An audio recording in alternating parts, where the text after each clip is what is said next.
ये श्वेत पत्र नहीं है, ये काला ब्रश है। This is not a white paper, this is a black brush. और माननीय वित्त मंत्री जी की जो उत्तेजना है उसको पूरी तरह से प्रमाणित करती है।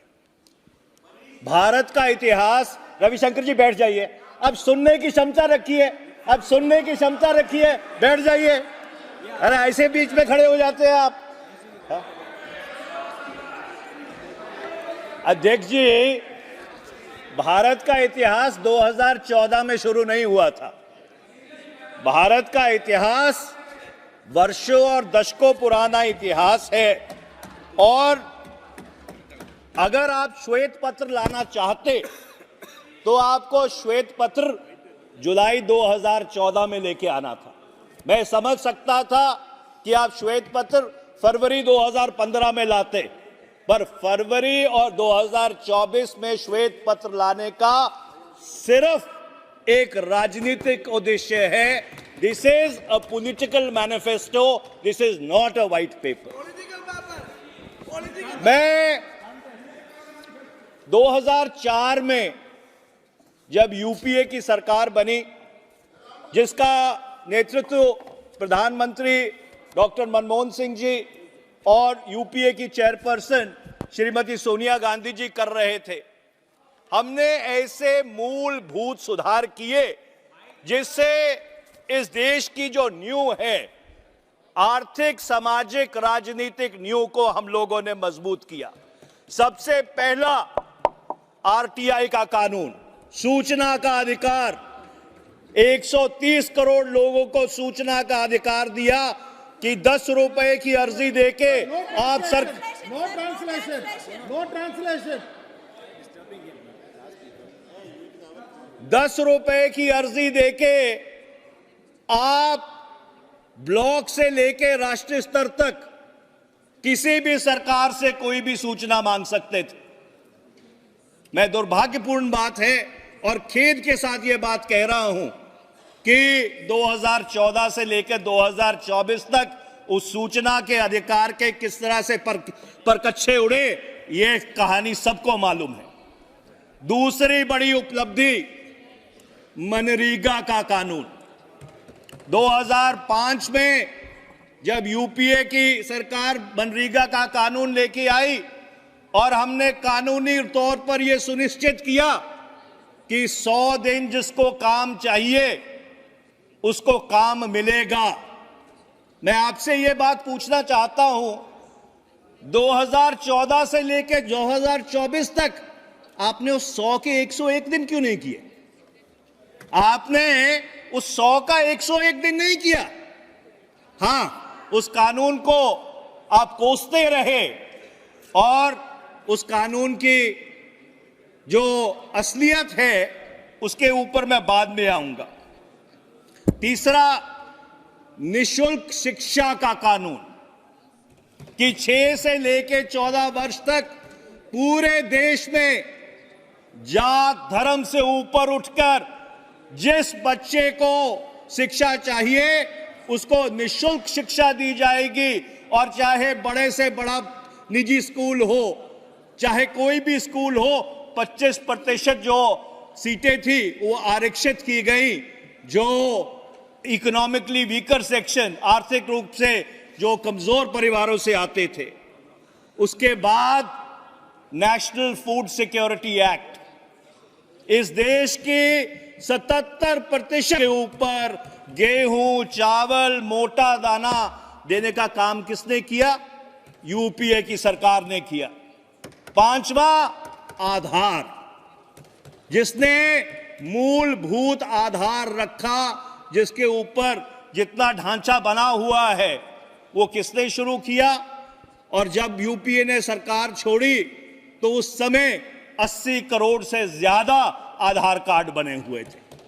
मैं आपसे पूछना चाहता हूं कि आपके पिछले 10 वर्ष की क्या उपलब्धि रही है? क्या अगर आप नोटबंदी को उपलब्धि मानते हैं तो मैं आपके विवेक पे छोड़ता हूं। अगर आप जीएसटी को जिस तरह से क्रियान्वित किया उसको उपलब्धि मांगते हैं, जिसने भारत का सारा लघु उद्योग को कई सालों तक नष्ट कर दिया, तो फिर मैं उसको आपके विवेक पे छोड़ता हूं।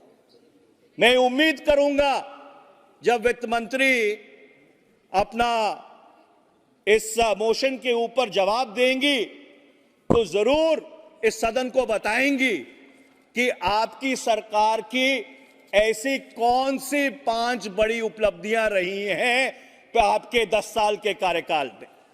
अब मैं अर्थव्यवस्था पे आता हूं। अध्यक्ष महोदय, 2004 में जब हम लोगों ने सरकार संभाली तो परिस्थिति क्या थी? 2003-04 में जो फिस्कल डेफिसिट था वो 4.5% था। 2007-08 में आर्थिक महामंदी, अंतर्राष्ट्रीय आर्थिक महामंदी से पहले वो घटकर 2.8% हो गया। जो रेवेन्यू डेफिसिट था कि सरकार के राजस्व में जो कमी थी, मैं इसलिए बता रहा हूं, मैं पहले का भी बताऊंगा, अपना भी बताऊंगा और आपका भी बताऊंगा कि 2003-04 में जो रेवेन्यू डेफिसिट था वो 3.6% था। 2007-08 में वो घटकर 1.2% रह गया।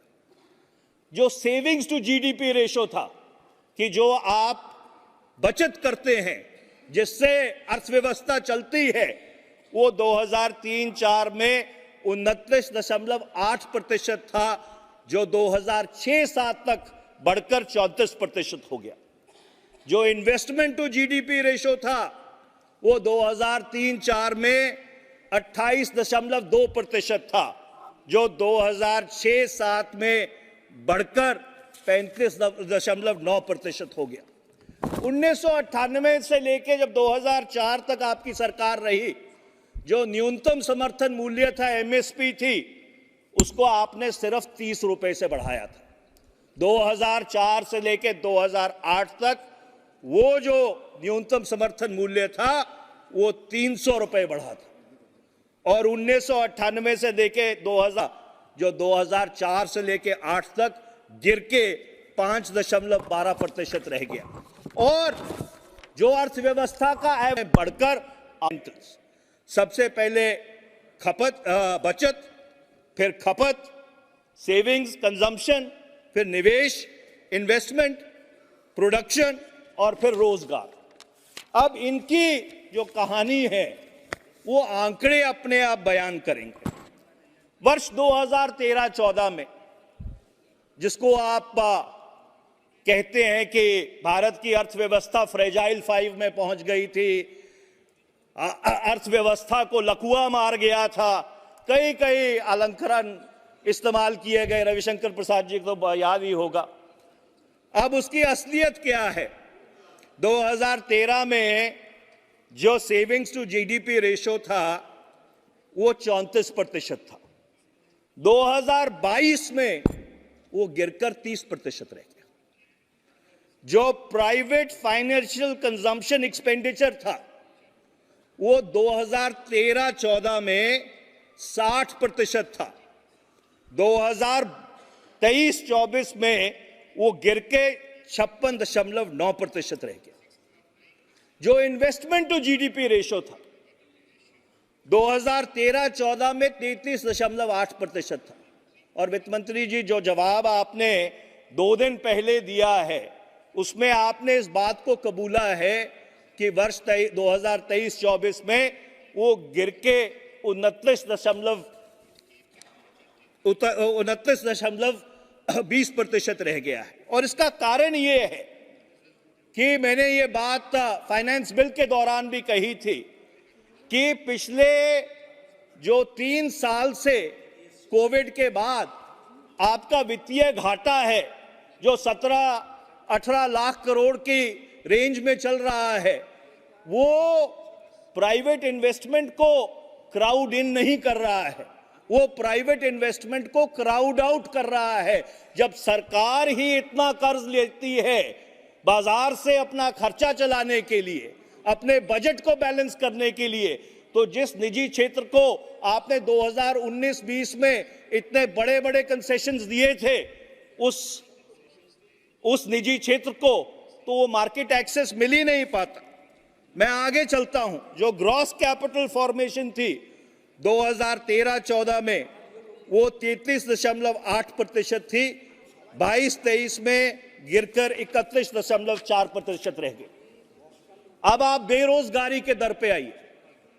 बेरोजगारी का दर वर्ष 2013-14 में 4.9% था और सीएमआई की जो 4 मंथ की मूविंग एवरेज है, क्योंकि सरकारी आंकड़े